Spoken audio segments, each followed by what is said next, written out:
যতই কইন 50,000-এর নিচে আঙ্গুর এলাকাত কোনো গরু পাওয়া যায় না। কি বড় লোকে আপনি গরু কিনবার আসছে আমার বইন নি।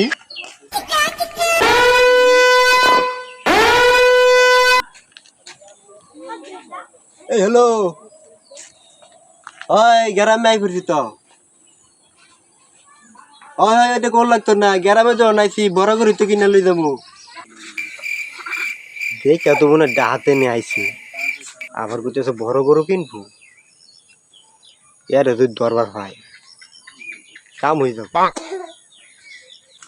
স্যার ওয়েট ওয়েট, এই তোমার লেগে জাপান থেকে আমি উন্না অর্ডার করছিলাম, ওটা কি আসছে? ইয়াল্লা খুদা খুদা, বই লেগে জাপান থেকে উন্না অর্ডার করে বড় লোক কি? ঢাকা শহরের মার্কেট থেকে তুমি মাত্র 8 লাখ টাকা দিয়া 3 পিস কিনবা, ওনার লেগে মাত্র 5 লাখ টাকা দিয়ে তুমি জুতা কিনবা, এতে আমার মান সম্মান থাকবে?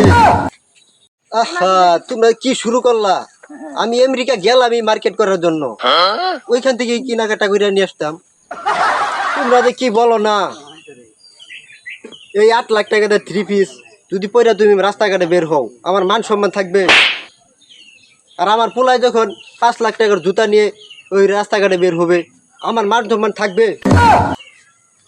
এক কাম করো, ওই 8 লাখ টাকা চাইছে না 3 পিস, ওই তুমি 3 পিসের দাম দাও 12 লাখ, আর 5 লাখ টাকা জুতা চাইছে না, ওই জুতার দাম দাও 8 লাখ, ওই 20 লাখ টাকা দিয়ে কিনে নিয়ে আসো, এতে আমার মোটামুটি মান সম্মান আমি রাখতে পারবো।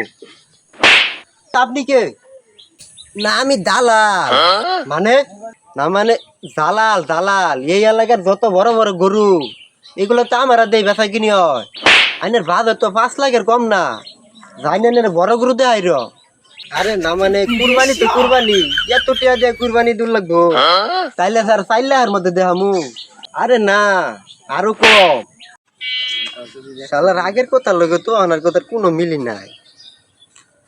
আগে কইল কি ও হানা কয় কি, প্রথম কথা হই না তো মনে করলাম শালাই বড় লোক, ও শালা বইনি। আরে স্যার যতই কইন 50,000-এর নিচে কোনো গরু আঙ্গুর এলাকা পাওয়া যায় না। কি বড় লোক আপনি গরু কিনবার আসছে, শালা বইনি।